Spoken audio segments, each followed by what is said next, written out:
Oke guys, welcome back to Daily Charting with Toshi, di mana kita akan daily chart your favorite cryptocurrencies. Oke, dalam 24 jam terakhir, cryptocurrency market mulai meningkat sebesar 1,31%, dengan total market cap mencapai di 1,06 triliun US dollars.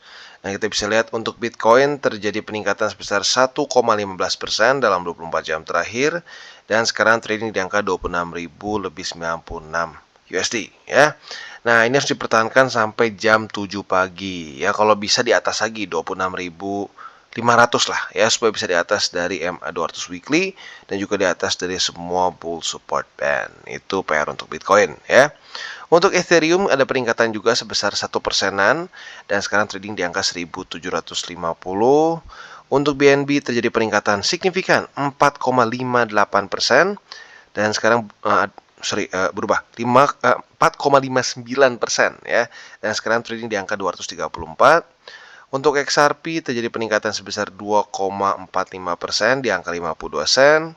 Untuk Cardano terjadi peningkatan sebesar 4,57% di angka 27 sen. Lalu untuk Dogecoin dia ada peningkatan sebesar 2,65% di angka 0,062. Untuk Tron dia ada peningkatan sebesar 3,36, dan untuk Solana terjadi peningkatan sebesar 2,48%. Dan kalau kita lihat di sini untuk Bitcoin dominan sekarang sedikit berkurang pada hari ini di 0,08 ya. Jadi kurang lebih seperti itu ya. Sebelum kita lanjut ke ekonomi kalender, kita akan dengar dulu pesan-pesan dari sponsor kita pada hari ini. Oke, today's video is brought to you by Bybit, di mana kita bisa trade berbagai macam cryptocurrency aset dengan cara yang berbeda-beda. Buat kalian yang ingin akumulasi secara spot, tentunya kita bisa lakukan di sini.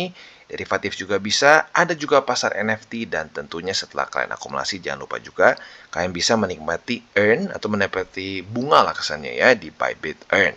Bisa APY-nya tertinggi bisa mencapai 18%. Nah, tentu juga buat kalian yang ingin membeli kripto dengan lebih mudah ya, dengan cara yang lebih simpel, bisa juga langsung menggunakan kartu kredit atau debit card juga di sini. Dan juga buat kalian yang mungkin sudah lebih crypto savvy nih ya, bisa menggunakan options juga ya. Jadi kurang lebih seperti itu. Dan buat lo yang belum punya akun di Bybit, silahkan bisa cek link reflektor di bawah dan mulai trade di Bybit. Oke, dan untuk economic calendar seperti yang kita bisa lihat di sini ya, hari ini ada dua data yang cukup penting. Keluarnya sama-sama jam setengah 8, yaitu adalah Core CPI dan CPI ya. Untuk Core CPI, harapan kita itu sebenarnya sama CPI juga ya. Kita ingin dua-duanya itu lebih rendah daripada ekspektasi, karena kalau kita bisa lihat di sini ya, untuk CPI ini sendiri tulisannya adalah dia itu while a lower than expected reading should be taken as negative or bearish for the USD. Untuk yang di sini juga ya CPI sama ya, a lower than expected reading should be taken as as negative or bearish for the USD. Jadi dua-duanya kita ingin dia itu lebih rendah daripada ekspektasi ya, agar USD melemah ya. Jadi untuk si CPI kita berharap dia lebih rendah daripada 4,1%. Sementara untuk core CPI kita berharap dia lebih rendah daripada 0,4% ya. Itu untuk yang hari ini. Nah, untuk besok juga nggak kalah penting ya. Besok itu akan kayaknya ada dua data penting. Yang pertama adalah data PPI. PPI ini akan keluar nanti jam setengah 8, dan untuk crude oil inventories akan keluar nanti jam setengah 9 malam ya. Jadi kurang lebih seperti itu. Selanjutnya kita akan geser ke news. Nah, kali ini newsnya ngomongin soal Gary Gensler lagi ya.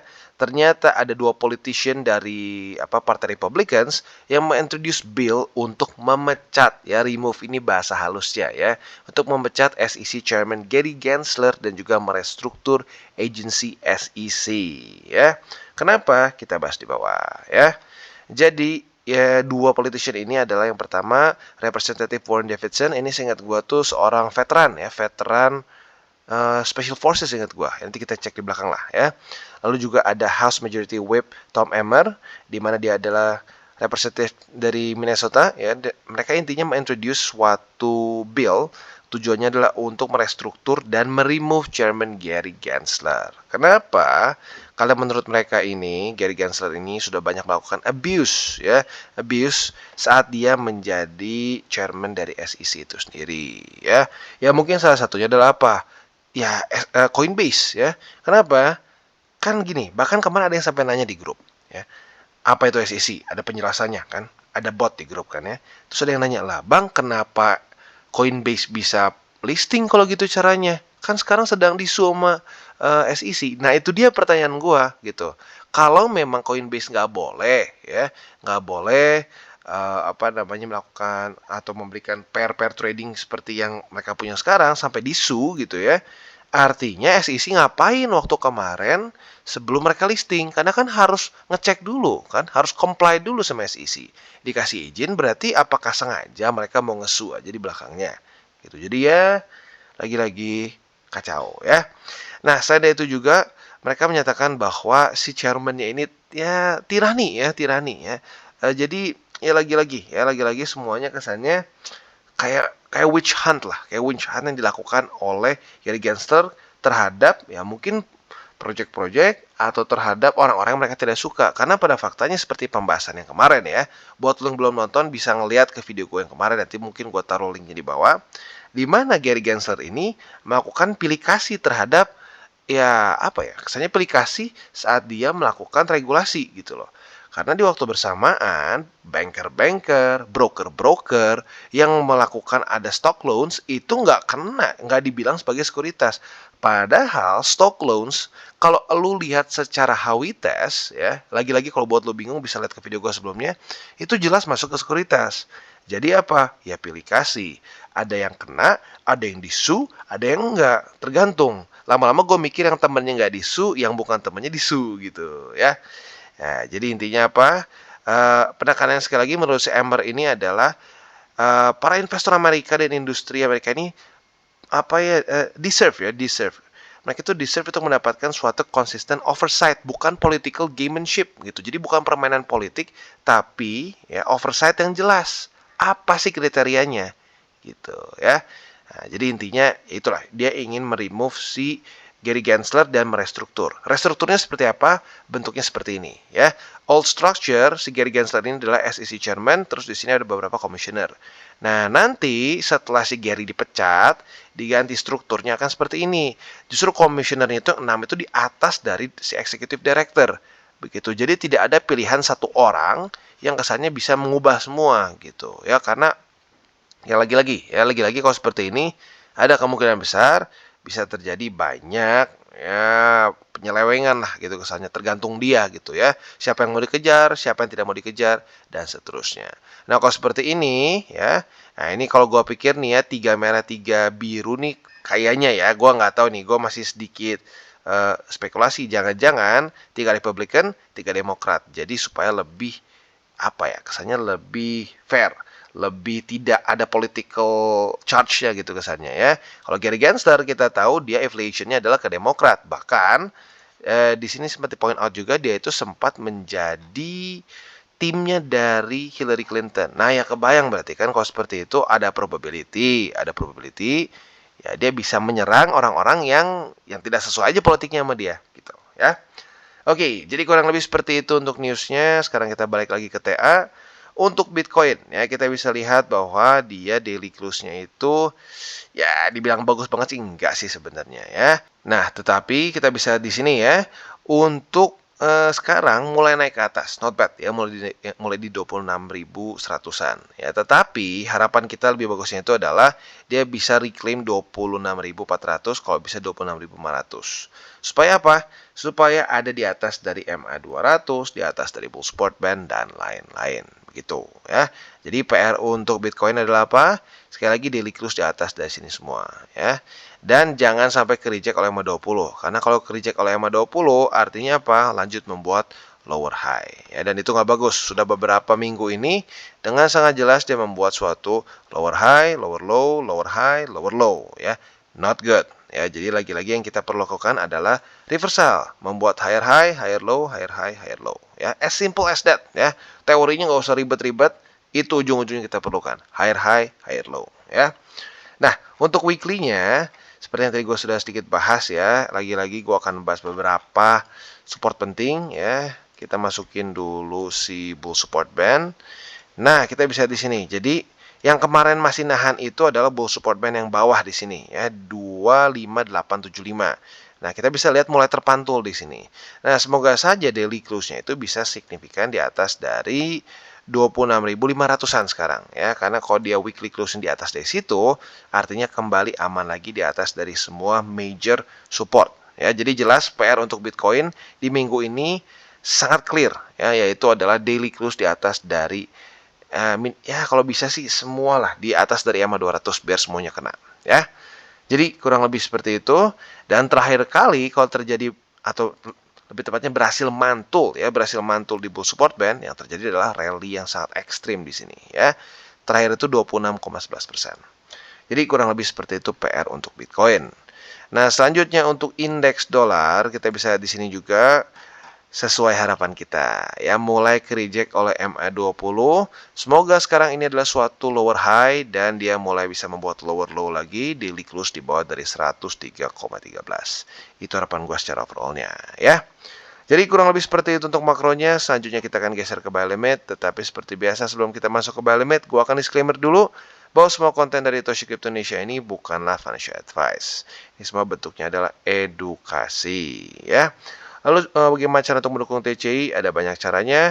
Bisa like our video, bisa share our video, atau juga bisa menggunakan link referral kita di bawah. Dan sebelum kita lanjut, ya, buat lo nih yang sudah akumulasi Bitcoin, altcoins, dan lain-lain, ya, mungkin boleh pertimbangkan untuk membeli hardware wallet. Nah, tapi jangan asal belinya, ya. Lo bisa pertimbangkan untuk beli di Encrypt. Karena Encrypt ini adalah authorized reseller. Jadi nggak perlu lagi takut-takut mikir, aduh bang, ini beneran nggak ya, takutnya compromise. Nggak perlu takut karena di authorized reseller dan semuanya masih disegel ya. Oke, jadi kurang lebih seperti itu. Sekarang kita akan lanjut ke Bitcoin secara TA tentunya ya. Jadi untuk Bitcoin kita bisa di sini ya, bisa dibilang masih sama sih buy limit secara spotnya ya. Yang tinggal tersisa untuk Bitcoin adalah di angka 24.495 karena buy limit kedua masih di bawahnya, buy limit pertama masih jauh di atas ya. Jadi kurang lebih seperti itu untuk posisi spot di Bitcoin. Untuk posisi futuresnya ya, untuk posisi futuresnya sebenarnya kita mungkin bisa tambahkan ini menjadi suatu support ya. Nah, karena kalau kita di sini sudah 3 kali dia berhasil mantul di angka 25.700, which is itu adalah struktur baru yang terbentuk pada tanggal 5 dan 6 Juni kemarin. Nah, maka dari itu apabila terjadi retest 1, retest 2 di 26.412 atau reject di sini ya. Nah, kita bisa pertimbangkan untuk buka posisi short dengan target TP kita di angka 25.733. Sementara untuk posisi longnya sekarang tinggal kita balik logikanya. Retest 1, retest 2 di 25.700-an. Kita bisa buka posisi long dengan target TP kita di 26.412. Oke, dan sekarang kita masuk ke Ethereum, dan untuk Ethereum kita bisa di sini ya. Dia dalam posisi nanggung sebenarnya. Untuk posisi spotnya buy limit pertama sudah tembus, buy limit kedua juga sudah tembus. Yang tinggal tersisa adalah buy limit ketiga di 1705. Itu untuk posisi spot di Ethereum. Nah, untuk posisi futuresnya apabila terjadi retest 1, retest 2 di 1780 sebagai resisten, kita bisa pertimbangkan untuk buka posisi short dengan target TP kita di 1705. Sementara untuk posisi longnya otomatis tinggal kita balik logikanya.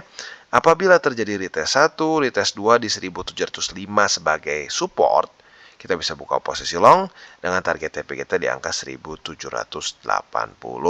Oke, dan untuk XRP buy limit secara spot masih sama seperti kemarin ya. Arguably mungkin akan berubah dalam beberapa hari ke depan karena MA20 sudah mulai naik ke atas dan itu bisa mulai menjadi buy limit pertama ya. Tapi untuk sekarang karena masih terlalu dekat, buy limit pertama masih di 50 sen dengan MA20 gua satukan. Sementara untuk buy limit kedua di MA50 di 47 sen dan buy limit ketiga kita di MA200 di 42 sen. Untuk posisi futuresnya, seperti yang sudah kita bahas kemarin, posisi long sudah kita dapatkan karena retest 1, retest 2 di tanggal 11 dan 12 Juni kemarin. Tanggal 10 dan 11 kemarin ya. Nah, posisi long di sini target TP-nya jelas adalah di angka 54 sen sini ya. Itu untuk posisi longnya. Nah, untuk posisi shortnya otomatis tinggal kita balik logikanya. Retest 1, retest 2 di 54 sen sebagai resisten. Kita bisa buka posisi short dengan target TP yang lebih konservatif nanti mungkin bisa di MA20 dan yang lebih agresif bisa pertimbangkan di 50 sen. Oke, dan sekarang kita masuk ke BNB. Dan untuk BNB kita bisa di sini ya, posisi spotnya nggak terlalu banyak perubahan. buy limit pertama tembus, buy limit kedua masih bertahan, maka dari itu yang sekarang kita bisa pasang adalah limit buy di 230,8 dan di 216,1 ya. Itu untuk posisi spot di BNB.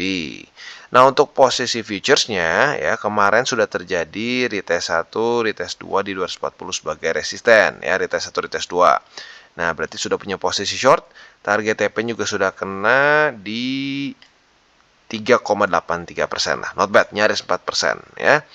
Nah, itu untuk posisi short, udah kena TP. Posisi longnya juga sudah kena, retest 1, retest 2, berarti kita sudah punya posisi long. Sekarang sedang dalam floating profit sebesar 1,5%-an. Nah, target TP-nya adalah di sini ya, di 240. Jadi kurang lebih seperti itu untuk posisi futures di BNB. Oke, dan untuk Matic ya, untuk Matic kita bisa di sini buy limit terakhir kita, atau lebih tepatnya buy limit kedua nih ya, kedua masih bertahan ya. Jadi untuk posisi spot di 60 sen dan juga di 46 sen. Itu untuk posisi spot di Matic. Untuk posisi futuresnya kemarin sudah kita bahas, posisi long sudah kita dapatkan karena retest 1, retest 2 pada tanggal 10 dan 11 Juni kemarin. Sekarang sedang dalam keadaan profit ya, profit sebesar 5%-an. Not bad ya, buat lo yang sudah ngerasa cukup 5%, silahkan TP duluan aja. Nah, tapi buat lo yang ngerasa, bang, nggak apa-apa bang, masih bisa sampai 68 sen, monggo ya, terserah lo ya. Jadi itu untuk posisi longnya, target TP utama di 68 sen. Nah, selain dari itu juga, kalau ngomong struktur sih ya nggak ada ya, maka dari itu ya sebenarnya secara struktur di 68 sen. Untuk posisi shortnya tinggal kita balik logikanya, retest 1, retest 2 di 68 sen sebagai resisten, kita bisa buka posisi short dengan target TP kita di angka 60 sen ya. Jadi kurang lebih seperti itu untuk Matic dan juga ending dari DCWT kita pada hari ini. Sekali lagi gue ingatkan ya, hari ini akan keluar dua data super penting, yaitu adalah data CPI ya, core dan CPI, dua-duanya akan keluar pada hari ini. Dan itu akan keluar nanti jam setengah 8 malam ya. Jadi pastikan buat lo yang punya posisi futures, kalau belum kena target TP juga mendekati jam segitu, ya mungkin boleh pertimbangkan TP duluan ya. Jadi kurang lebih seperti itu untuk DCWT kita pada hari ini. Oke guys, jadi itu adalah akhir dari segmen DCWT kita pada hari ini. Dan jangan lupa bagi kalian yang merasakan manfaat dari segmen ini, jangan lupa untuk share ke teman-teman kalian. Dan apabila lu pengen mensupport channel kita, ya TCI, jangan lupa untuk menggunakan link referral kita di bawah. Nggak wajib ya, tetapi apabila lu menggunakan link referral kita di bawah, ada macam-macam ya, dari Bybit, Huobi, Maxi, toko kripto, dan banyak lagi ya. Ya, walaupun nggak wajib, tapi kalau menggunakan link referral kita, lu secara langsung membantu perkembangan dari TCI. Dan satu lagi, jangan lupa juga untuk join Telegram group kita, di mana kita bisa ngobrol-ngobrol santai mengenai dunia cryptocurrency secara dua arah. So, jangan lupa untuk like, subscribe, klik the bell icon, and see you on the next video.